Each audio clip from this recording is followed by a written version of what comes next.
Hey there, everybody. Thanks for joining me for another one-man review. Today I'll be taking a look at Popocomi 1, which is put out by Popotomi. I believe I got this with an order from Cold Cube Press, so I thought I was ordering a bunch of stuff that was all Cold Cube, but I guess they're selling imports. I guess they're working as a distributor. Sure, it's fine. I got a bunch of cool stuff. Or maybe I got this from Glacier Bay. This seems like something Glacier Bay would do. I don't know. I had a couple orders of like a bunch of different stuff that have got mixed in, so I don't know where it came from.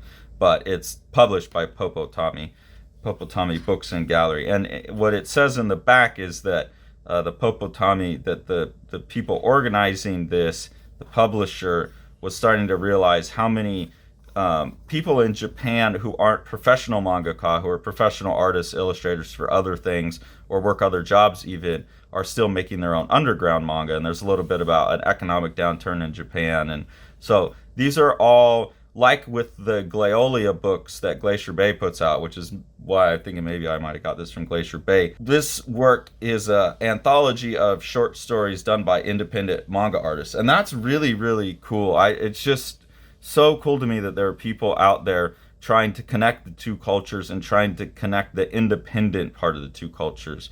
Like we all know that it's like we can go to Barnes and Noble and that the manga section is going to be the biggest section of comics now. And given that, it's so strange that we're still not getting much of, like the Fantagraphics type of stuff from the manga world. I know people like Ryan Holmberg go doing work to correct that, and this is another one of those. So just I'll do a quick flip through and you can see all the artists. Try to give them all credit. This one is a work by Mississippi, Winter Break 2029, just kind of imagining a little future. Spirit of the Beehive by Yu Yokoyama, or Yokoyama Yu, not Yokoyama Yuichi. But some cool production stuff. It's nice to see the stylistic variety too. Like you really form an idea of what Japan art in Japan looks like, and even some of this stuff that looks independent, still has, you can see the influence of the manga. But when you get to something like this, it's just an artist that's really down in their own lane, and I find that really interesting. There's a few of these throughout. Desuku on the Road, Shanksmare. It's a lot of just like little comic strips. They're just cute. I really like this one. I really like the art on this one and the vibes of it. Ikumi Nakata, just like a thoughtful little piece about a woman growing up.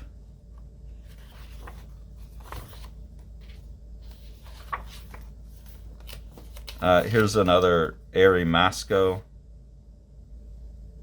about a girl being like kind of trapped.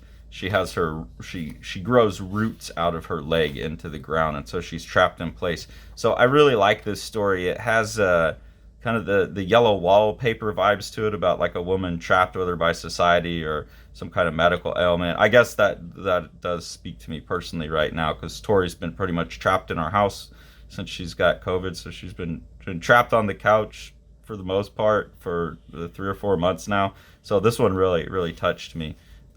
This is really sad. It's that kind of short, scary, sweet story, though. Here's another one of those cartoons. They're cute. Playing with a Weirdo by Hiroya Keiya. This is another cute one. It reminds me a lot of Yuichi Yokoyama's Baby Boom, the drawing style in this little character here, and just the brevity of the drawing style. It's impressive. As I'm learning to cartoon better, I get more and more interested in these kind of styles. Here's one. I don't see the artist's name on. Oh, Furuigori Kanako. This is The Month of May and Outer Space and Light and Women. That one was just kind of weird. I don't know that I had an opinion on that. Another one of the cartoon strips. This one had some really nice, like, simple art in it. This is by Waka Yoshida. News from the Smelting Furnaces. I really like these type of drawings.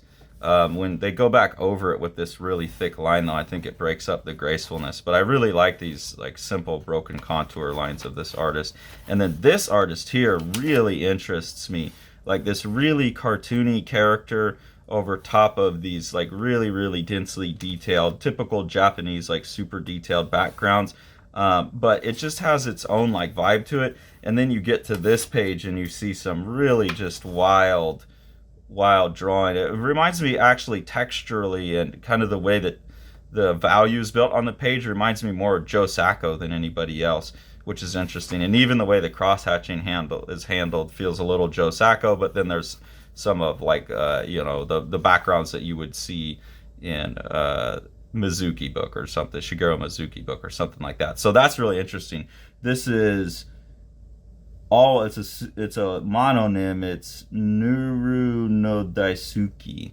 Nuru no Daisuki. Nerunodaisuki. So that's a really interesting artist, and I did find them on Instagram, and they have a lot of other work on there. So that's someone I'm definitely going to be following up on. Here's one called another really like kind of clean line one with by Yuki Takahashi. I like this is that they're all doing it all themselves too. It's authors and artists at the same time. This is another one I really like the art on.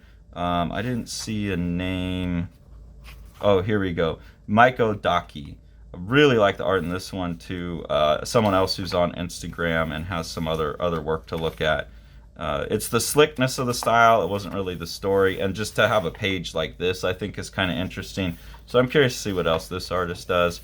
And then back here, you get this like 2-page spread by Kyoko Sakata, and this looks like it's all done in pencil and maybe some ballpoint pen, but probably all just pencil. And it's just like this figure kind of coming together, forming through the particles of the light. And so that's just this really beautiful thing. And this is someone else that I would be quite interested in seeing more long form work, or just more work from him in general. So again, like with a lot of the videos that I'm showing on here, I love these anthologies lately because there's a ton of great art in them. It used to be anthologies I was always skeptical about. It's like, oh, maybe I'll like one or two things. But here I'm liking like half of the book, you know. So these anthologies that have been coming out lately are really exciting to me. Really like the cover too. Whoever did the cover, I didn't notice a credit for that. Yeah, it doesn't even say on the inside, but whoever did the cover seems like a very American artist to me. Really like that. Maybe it tells in the back. It didn't say on the front. The design is by Maiko Daki, so it's probably this same artist here, Maiko Daki. It looks like she would draw clean enough to have that. So I don't know, it'd be interesting to see this artist work in color as well. There's kind of like a half manga, half American vibe going on there.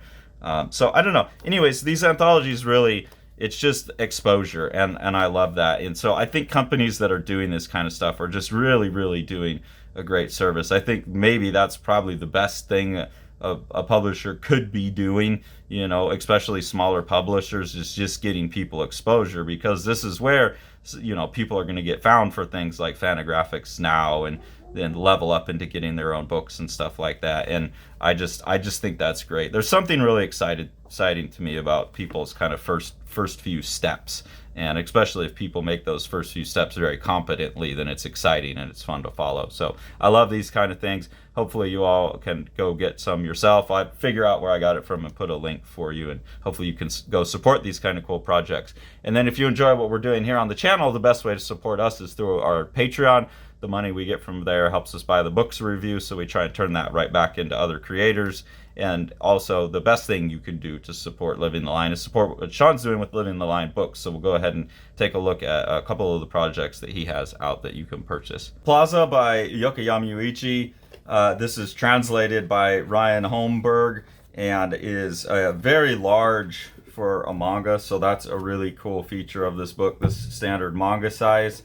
And this is just a 200 some odd page representation of what Yokoyama Yuichi thinks of the Carnival Parade. And he's just made this like relentlessly loud and rhythmic book that pushes all kinds of amazing boundaries of what comics and manga are. And we could not recommend this book more. Thanks for following along. Take it away, Jack.